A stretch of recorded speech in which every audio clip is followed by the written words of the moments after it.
मैं दिल्ली के बेटे, दिल्ली के इतिहास में सबसे लोकप्रिय मुख्यमंत्री अरविंद केजरीवाल जी, आम आदमी पार्टी के नेता, मेरे बड़े भाई और राजनीतिक गुरु अरविंद केजरीवाल जी का धन्यवाद करना चाहती हूँ कि उन्होंने मुझ पर भरोसा किया और मुझे इतनी बड़ी जिम्मेदारी सौंपी, दिल्ली के लोगों की देखरेख की जिम्मेदारी सौंपी।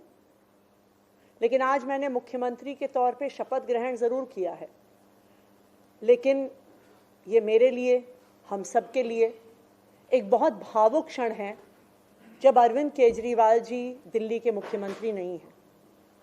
अरविंद केजरीवाल जी वो व्यक्ति हैं जिन्होंने पिछले 10 सालों में दिल्ली की तस्वीर को बदल डाला, जिन्होंने पिछले 10 सालों में दिल्ली की आम लोगों की जिंदगी को बदल डाला। अरविंद केजरीवाल जी वो व्यक्ति हैं जिन्होंने दिल्ली में रहने वाले एक आम इंसान का, एक गरीब इंसान का दर्द समझा, उनके रोज रोज का संघर्ष समझा। उन्होंने समझा कि एक आम परिवार के लिए किस तरह से अपना घर चलाना मुश्किल होता है। अरविंद केजरीवाल जी वो व्यक्ति हैं जिन्होंने दिल्ली वालों को फ्री बिजली दी, 24 घंटे बिजली दी। अरविंद केजरीवाल जी वो व्यक्ति हैं जिन्होंने दिल्ली के सरकारी स्कूलों में पढ़ने वाले बच्चों का भविष्य बदल डाला, उनको जिंदगी में एक नया अवसर, आगे बढ़ने का अवसर दिया। अरविंद केजरीवाल जी वो व्यक्ति हैं जिन्होंने दिल्ली की महिलाओं को शिक्षा में, रोजगार में आगे बढ़ने का मौका दिया, फ्री बस यात्रा देके। अरविंद केजरीवाल जी वो व्यक्ति हैं जिनकी वजह से आज दिल्ली के लोगों को अपने परिवार के सदस्य का इलाज करवाने के लिए अपने गहने नहीं गिरवी रखने पड़ते, अपने घर नहीं गिरवी रखने पड़ते, क्योंकि सरकारी अस्पतालों में अच्छा इलाज होता है। तो जब अरविंद केजरीवाल जी दिल्ली के मुख्यमंत्री नहीं रहते तो ये हम सब के लिए एक बहुत मुश्किल और एक भावुक घड़ी। आज क्यों अरविंद केजरीवाल जी दिल्ली के मुख्यमंत्री नहीं हैं? क्योंकि भारतीय जनता पार्टी की केंद्र सरकार ने अरविंद केजरीवाल जी के खिलाफ षड्यंत्र रचा, उन पर झूठे मुकदमे लगाए, उनको इन झूठे फर्जी मुकदमों में गिरफ्तार किया, उनको 6 महीने से ज्यादा जेल में रखा, उनको तोड़ने की, उनको दबाने की हर संभव कोशिश करी। लेकिन अरविंद केजरीवाल जी टूटे नहीं, अरविंद केजरीवाल दबे नहीं। अरविंद केजरीवाल जी को सुप्रीम कोर्ट ने जमानत दी, एक ऐसे कानून में जमानत दी जिसमें पीएमएलए में जमानत मिलना लगभग असंभव होता है। और सुप्रीम कोर्ट ने ना सिर्फ उन्हें बेल दी, बल्कि बेल देते हुए केंद्र सरकार के मुंह पे तमाचा मारा और कहा कि अरविंद केजरीवाल जी की गिरफ्तारी एक दुर्भावना के तहत हुई थी।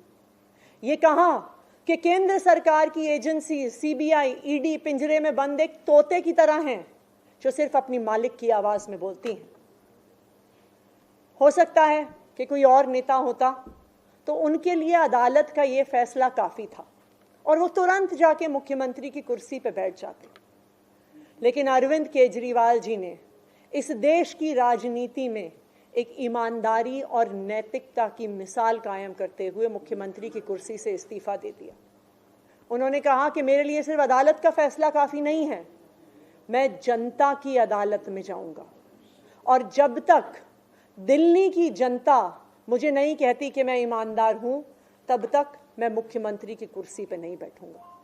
मुझे नहीं लगता कि इस देश के इतिहास में या शायद इस दुनिया के इतिहास में ऐसा कोई नेता रहा होगा, ऐसी ईमानदारी और नैतिकता की मिसाल रही होगी जो आज अरविंद केजरीवाल ने देश और दुनिया के सामने रखी है। अब हम सभी दिल्ली वालों को मिलकर एक ही काम करना है, अरविंद केजरीवाल जी को फिर से फरवरी में होने वाले चुनाव में दिल्ली का मुख्यमंत्री बनाना है। अगर दिल्ली के लोग अरविंद केजरीवाल जी को दिल्ली का मुख्यमंत्री नहीं बनाते तो जो फ्री बिजली आज दिल्ली वालों को मिल रही है, भारतीय जनता पार्टी अपना षड्यंत्र रच के उसको खत्म कर देगी।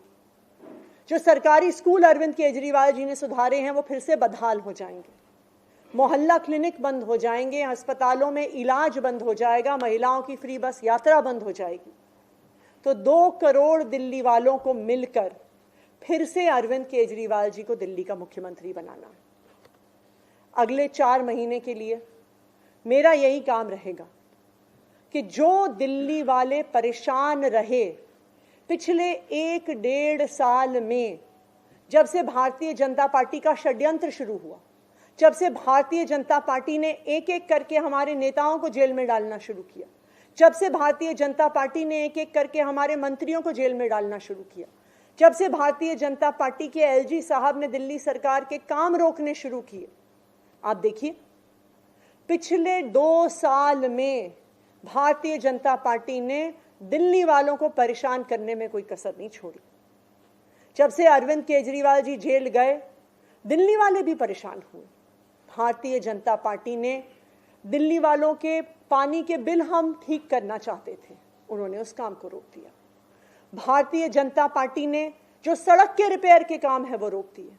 भारतीय जनता पार्टी और उनके एलजी साहब ने अस्पताल में मिलने वाली दवाइयां रोक दी, अस्पताल में और मोहल्ला क्लिनिक में टेस्ट रोक दिए, दिल्ली से कूड़ा उठना रुक गया। लेकिन मैं आज आपको आश्वासन दे रही हूं कि अब अरविंद केजरीवाल जी जेल से बाहर आ गए हैं और उनके मार्गदर्शन में दिल्ली में कूड़ा भी उठेगा, सड़कें भी ठीक होंगी, पानी के बिल भी ठीक होंगे, दिल्ली में जो सीवर की समस्या है वो भी ठीक होगी, जो दवाइयां नहीं मिल रही हैं उसको भी हम ठीक करेंगे। मैं दिल्ली वालों को यह आश्वासन देना चाहती हूं कि अब अरविंद केजरीवाल जी जेल से बाहर हैं, भारतीय जनता पार्टी का कोई भी षड्यंत्र हम सफल नहीं होने देंगे। Thank you.